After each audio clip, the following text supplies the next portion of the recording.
Hello students, so once again we are back. We were doing the chapter Indian foreign policy, and we saw what is the meaning of foreign policy, why every country needs to have a foreign policy on their own. So in this session we are going to see the basic aspects of India's foreign policy.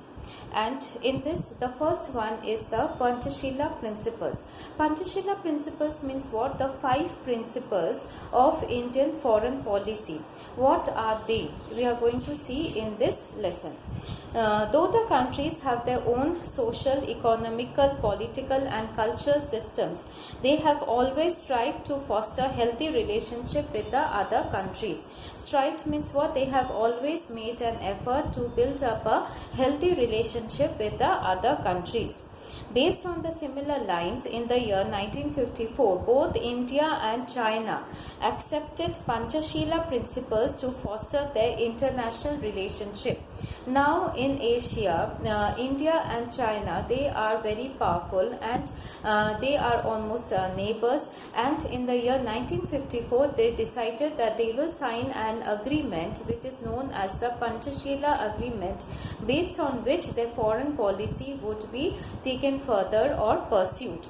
Jawaharlal Nehru was the Prime Minister of India and Chow En-lai was the Premier of China at that time. Premier means what? He was the Prime Minister, position which is almost very similar to that of a Prime Minister, that is known as a Premier in China.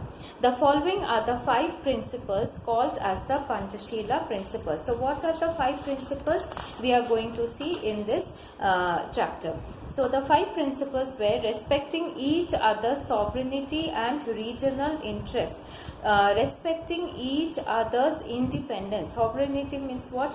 Freedom, independence, and also the regional interest. What will be the best interest of each country? What kind of strategy they have to adopt? This is determined in the Panchashila agreement. Non-invasion of each other means they are not going to attack, they are not going to capture each other's territory or the region. Non-interference in each other's internal issues. They will not interfere in the internal means the matters within their country. They are not going to interfere in each other's issues. Mutual cooperation and respect. They will cooperate with each other and they will respect the culture and the heritage of their country. Peaceful coexistence. They will never engage in any sort of the war. These are the basic 5 building blocks of India's foreign policy. So these are the 5 principles on which India's foreign policy is based on, and India still follows these 5 principles till date.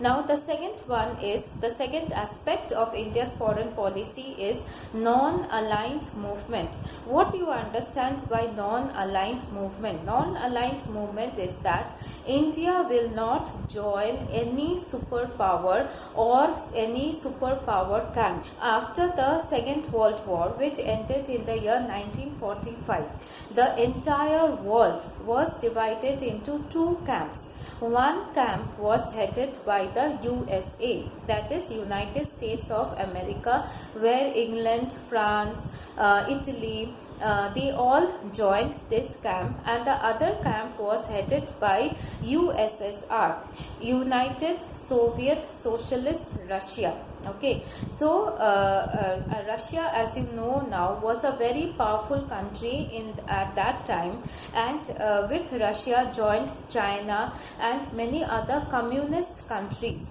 Okay, the difference between capitalism and communism I am going to teach you separately in the class. And so at that time the entire world was divided into the 2 camps, but India in the year 1948 decided that it will not join any camp. This movement led by India is known as the non-aligned movement. The world was divided two power blocks after the end of the Second World War. The democratic countries were under the hegemony. Hegemony means the power or the leadership of USA, and the communist countries were led by USSR.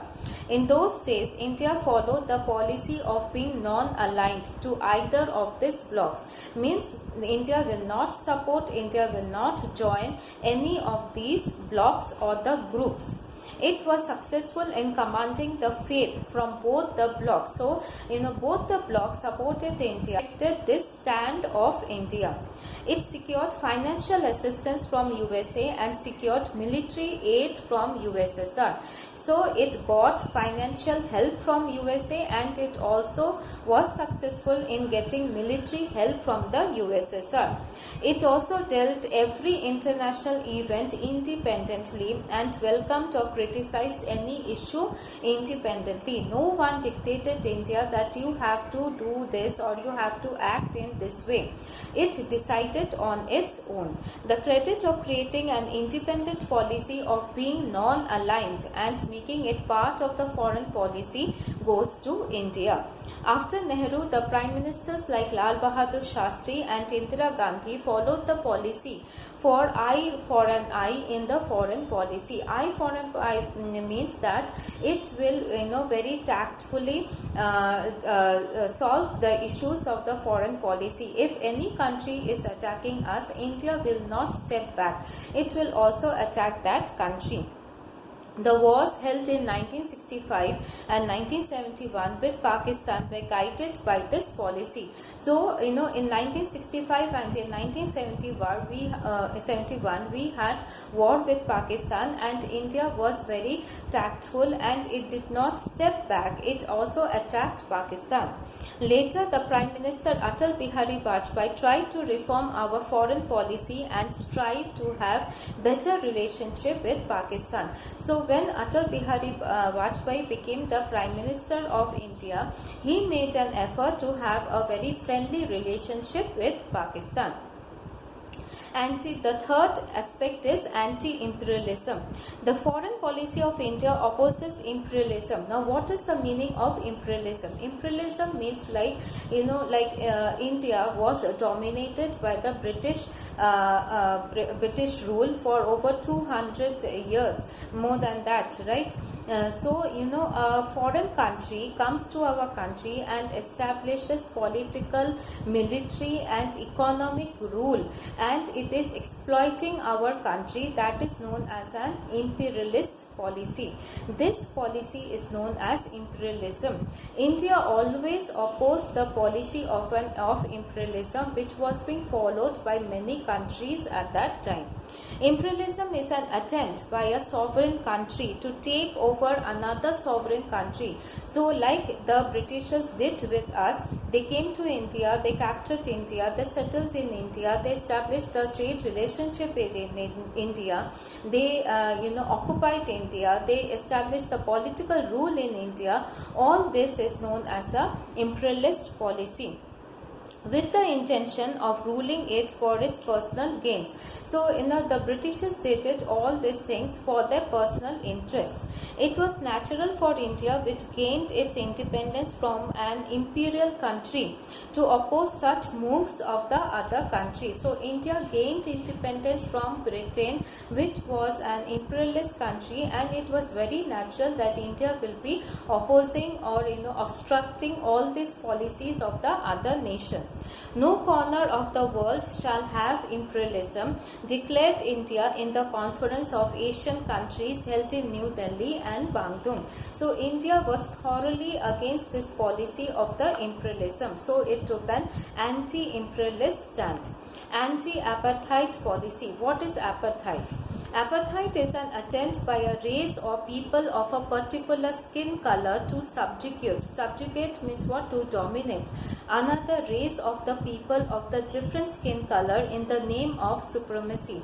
The example which we can give is that the white skinned people often neglect, humiliate, insult the people who are having a dark skin.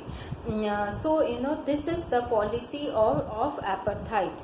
Apartheid is an affront to the human rights. It is violating the human rights and the world peace.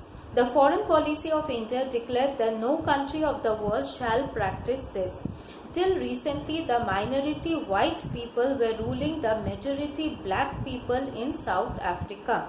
India had declared its support to Nelson Mandela and his party African National Congress, who were opposing apartheid in their country. So, dominating, subjugating the people on the basis of the skin color. This is known as apartheidism. India strongly, vehemently opposes this policy, and this is the policy which is being followed by India in its foreign policy, that is the anti-apartheid policy. The last one is disarmament. The process of elimination of specific arms step by step is called disarmament. That is destruction of the powerful weapons, the nuclear weapons that are so destructive to the existence of the mankind. This is known as disarmament.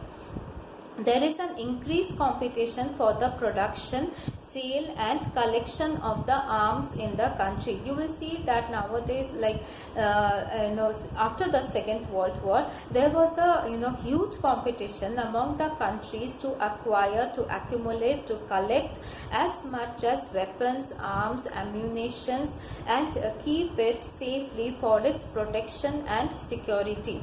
This race for collecting weapons and keeping it for its security, this is known as the armament policy. Disarmament is just the opposite, that is destroying all the powerful weapons.